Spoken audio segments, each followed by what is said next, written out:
Hello everyone, my name is Faizzan Khan and today I'll be taking you through an enterprise risk management review for the Department of Treasury and Finance, and I thank you for this opportunity. Today's session is framed for you as the board, and I'll be focusing on the bigger picture on as to where our enterprise risk management stands, the key risks that we face, and what is needed to take our maturity to the next level. My aim is to give you the confidence in the strengths while also being upfront about the gaps that we need to close. To set up the context and to describe the enterprise risk management architecture, I would say that the Department of Treasury and Finance, DTF, is not a delivery heavy department. We sit at the center of government, providing economic policy, budget management, and corporate services. And that means that our risk profile is very different from, let's say, Justice or the Department of Health. We don't run frontline operations, but the consequences of failure here, such as financial mismanagement, integrity breaches, or systematic IT outages, are quite significant. Our enterprise risk management framework is anchored to the ISO 31000 and the Victorian Government Risk Management Framework, or commonly known as the VGRMF.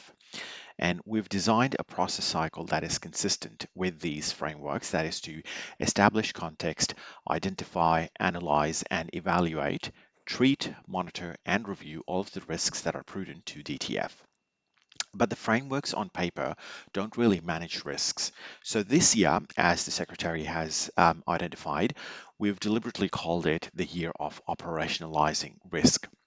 And that in terms means that we will be translating the framework into practice, which will bring about clear accountability, regular reporting, and better risk culture. The roles that are split between risk owners and deputy secretary level and risk leads at the executive director level um, will also come in line with the three lines of defense, reinforcing oversight and assurance. If we have a look at this slide, you can see that our risks are classified in different domains, such as strategic, operational, project, compliance and integrity, financial, ICT, cyber, and people and culture. And these categories are extremely important to classify our strategic risks. A second important dimension is whether a risk is unique to DTF or shared at the whole of government level. Shared risks such as climate disruptions or vendor concentrations require protocols across agencies to avoid blurred accountability.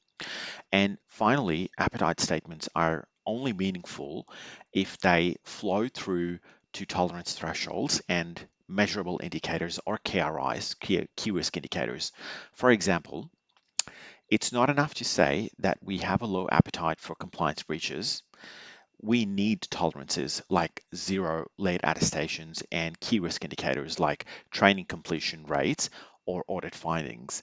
That linkage is what turns intent into discipline. This is a key risk snapshot at board level. So these are four of the most important risks that should be considered at board level. First, cybersecurity and technology resilience. DTF relies on digital platforms, and attacks are increasing in scale and sophistication with the development of AI and modern technologies.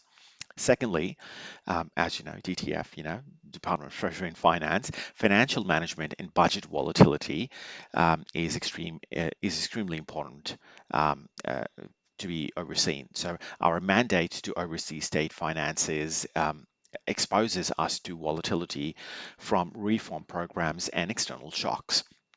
And third, shared risks and disruption. This covers, areas such as climate change, vendor discrepancies, and broader government events that affect us directly. And fourth, integrity and compliance. Um, Being at the center of the government, public trust hinges on how we manage procurement, contracting, privacy, and probity. So, in my opinion, these four risks are the ones that consistently rate high and warrant your closest attention as the board. Let's have a look at the risk assessment method. Now, in front of you, what you see is that in order to assess the risks, we use a 5 by 5 matrix, um, which shows you the likelihood ranging from rare to almost certain and consequences from negligible to severe. If we look at inherent risk, which is the exposure before controls, and residual risk, which is the after controls after the controls that are applied, where the residual risk remains above our defined tolerance, or where key risk indicators trend in the wrong direction, it escalates to the board or the ARC, the Audit and Risk Committee. We also look at risk velocity, which is how quickly a risk could hit, and interdependencies. For instance, a cyber incident doesn't just cause downtime, it can trigger financial losses, compliance breaches, and reputational damage simultaneously. That's why these risks are treated holistically and not in isolation. Let's have a look in detail the four risks that we've discussed already, and let's see how we are dealing with them.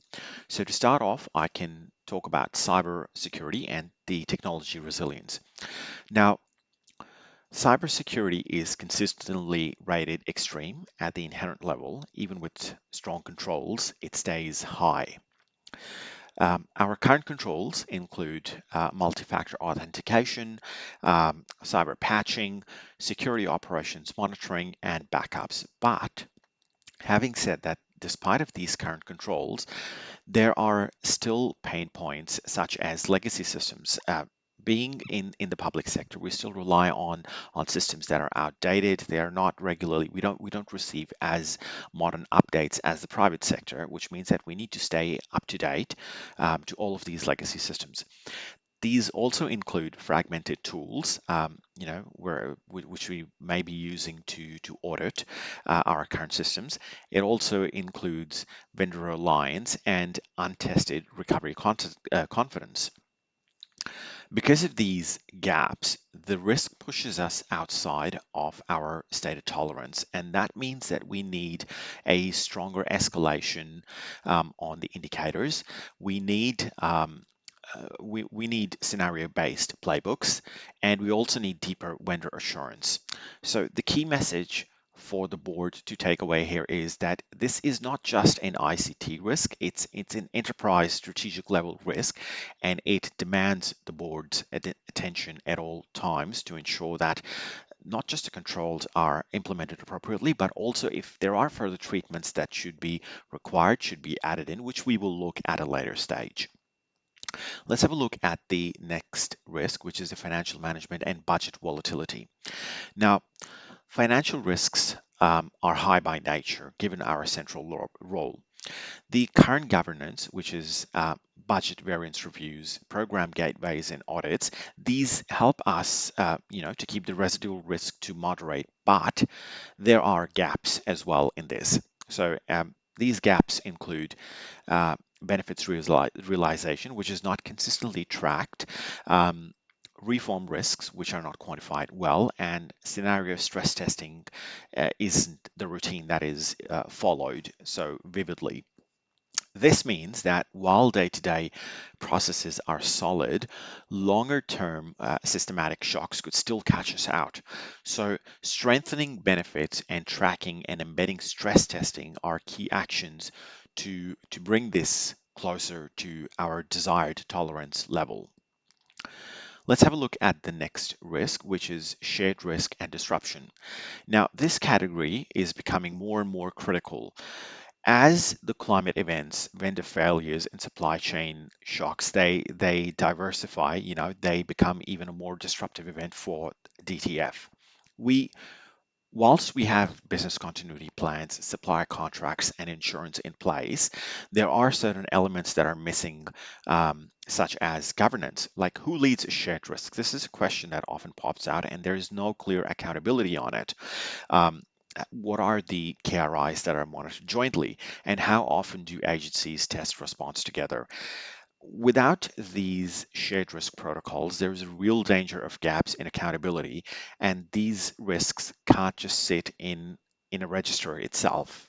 They need active coordination across government. Let's have a look at the next risk, which is the integrity and compliance. Being the center of the Victorian government, integrity and compliance underpin public trust. The inherent risk for this is high and the residual is moderate, but often above our low tolerance levels. We've got the foundations such as policies, training, probity checks, and audits, but there are gaps that exist in real-time monitoring, third-party assurance, and data lineage. Here, culture also plays an important part. Right now, we don't measure cultural indicators consistently, like, for example, how seriously staff take compliance or whether ethical concerns are escalated, and that also includes reporting near misses.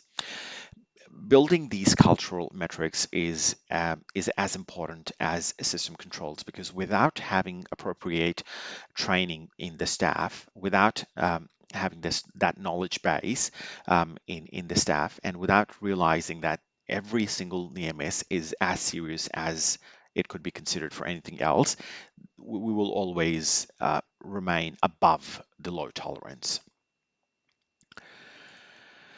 Let's have a look at some of our enterprise risk management strengths versus gaps. So after going through this list, to sum up, our strengths are solid, governance roles are clear, and our process on the baseline is actually is aligned to the ISO standards and the VGRMF.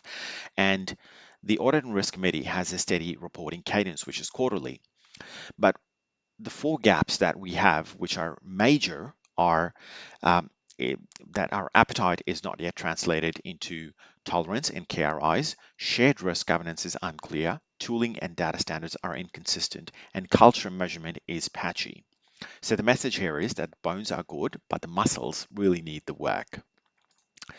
To give you some recommendations on the controls framework and culture, my recommendation would be to cut across three control types and two enablers, which would be preventative, and that would be to uplift cyber by design, provide more stronger vendor tiering and climate adaptation standards. And on the detective side, the KRIs should be established with thresholds, dashboards for near-time, real-time monitoring, and assurance attestations from third parties. And the corrective measures, which would include tested recovery playbooks, recovery validation, and post-incident reviews with action tracking. And on the framework side, we can include a formal appetite, include tolerance tables with KRIs, and standardize data across our risk tool.